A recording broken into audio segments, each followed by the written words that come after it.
Hi everyone, Orly from Comeet here, and thank you for watching this short video about a new feature update called Multiple Positions.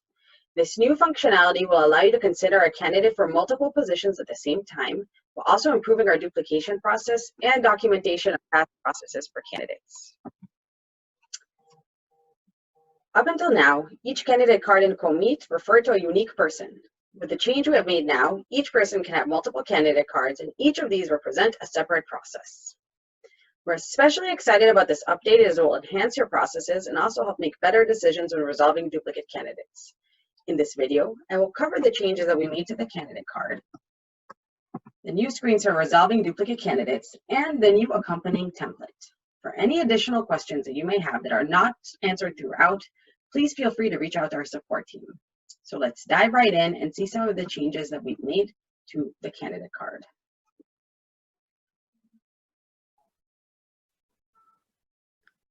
Let's start by taking a look at the candidate card. So as we said, while once each candidate card represented a separate person, today one person can have multiple candidate cards, and each of these will represent a separate process. So here we see a candidate card for a candidate named James Williams, and on the left-hand side of the screen under his name, we can see information that has to do with this specific hiring process, such as the position, the source that submitted him, and when he was added to this process to Comeet. You can see he was added a day ago in this case. On the right side of the screen, we can see information that has to do with his profile, which will be the same across all candidate cards, such as his email address, his phone number, if the GDPR is applicable, and any links that have been submitted as part of his profile. Another great way to see this is to take a look at the Edit Candidate card. So here again, on the top side of the screen, we can see the information about his profile, which is information that will always be the same about him. And on the bottom, we can see information that has to do with this specific hiring process, how long it's been in process, what his source is, and availability and salary expectations are also managed per process. Now that we've understood this change a little better, I'd like to show you the changes that have been made in solving duplications. Take a look at another candidate that has some duplicate candidates in the system. So what we see now will essentially be the same as what you remember. We click on Resolve here.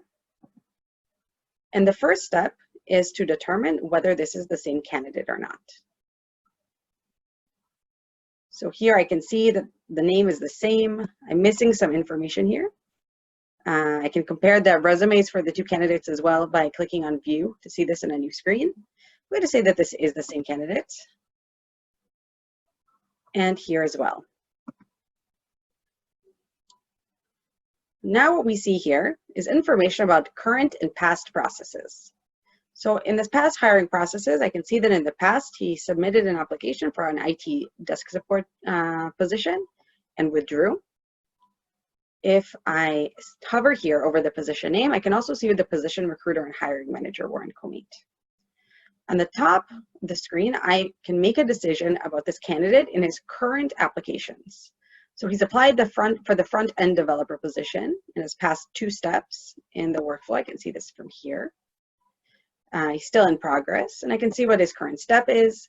What I need to determine is whether to continue this process, and also whether to continue the process for product manager, where he's also applied for just a few minutes ago. Now, our default is to allow a candidate to only be in one process at the same time. If you'd like to change this, you can reach out to our support, and we're happy to make this change for you. Just let us know what limit you would like to set for number of processes. In my account, I've allowed candidates to be in up to 3 processes at the same time.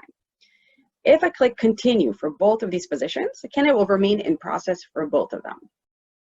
If I choose to stop the process for one of them, it will remain in process for one position, and in the other, he will stop his process. It's important to understand that clicking on Stop Process is not rejecting the candidate. So if I'd like to stop both of the processes and be able to reject the candidate in the candidate card and send him a notification, what I need to do is to click Continue in at least one of them, and then click to Reject in the candidate card and complete the Send Notification step. But in this situation, I'm going to decide to continue with a candidate in both positions at the same time. And then I click on next to get to the next part of the process, which is choosing the source for the candidate. Now, depending on your organization's needs, in a situation like this, you may determine that the same source will get credit for the candidate, or you may not. So first, this candidate was submitted for a position by a company employee and then by an agency. So let's say I want to give the company employee credit for both of these submissions. I can click here and apply to all.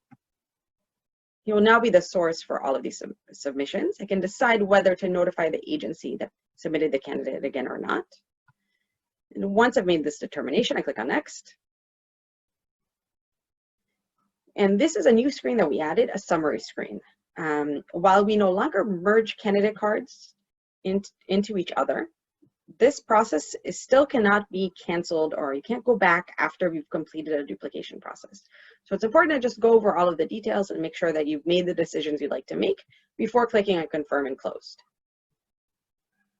I can always go back, by the way, to any part of the process and make changes if I need to.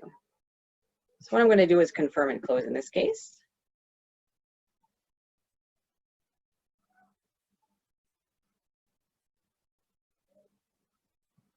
Okay.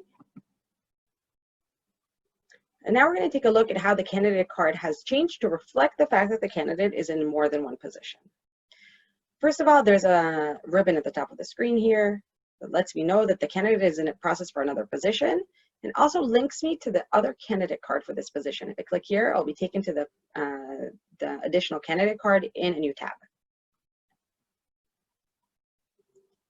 Another thing that we've added here, I'd like to show you next, is this positions tab. This will always show information about any past and present hiring processes. So we can see this past process that we saw in the duplication interface as well, and the current processes and what's going on with them now. You can click on this little arrow in order to see the other candidate card, again, in a new tab. I can also add the candidate to a position from right here. So let's say I want them in the running for an additional position.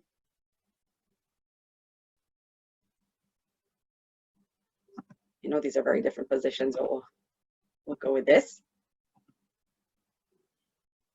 I'm going to go ahead and add him to the position. And I've added him to an additional separate hiring process. We've also made the activity reflect these different past and present processes in a way that's much clearer to understand. Everything has been separated into folders. So in each of these folders, I can see the activity for each of the current processes and any past processes that were stopped as part of a duplication as well, or were just stopped because the candidate finished the process and a decision was made. So I can open the folder and see everything that has happened for this process for this position. And we also added these same folders to the evaluation tab here as well. So again, to make it really easy to visually understand what's happened in each of the processes for this candidate. So if I want to see this past process, for example, I can just open the folder and see all of the evaluative steps that happened here. Now, since we've enabled this ability to manage the candidate in more than one position, we also added a template to cover any situation where a candidate is rejected from one position, but is still in progress for the other. It's called rejected multiple positions. You'll be able to find it in your templates menu to the candidate. And when a candidate is rejected for one position but is in progress for another, our default is to create a send notification step in the candidate workflow where you can determine whether to send this email or not. You decide whether to send it from a teammate or from the company, like you can with any other rejection email. And this is to let the candidate know exactly that it's no longer in the running for one of the positions. We recommend using a send notification step because then you can decide on a case-by-case basis if you'd like to send this email or not, but you also have additional options here. You can decide not to send the email or decide to send the email automatically. So it's totally up to you how to use this email template. And again, it will only be relevant in a situation where a candidate was in the running for multiple positions and is rejected from one of them.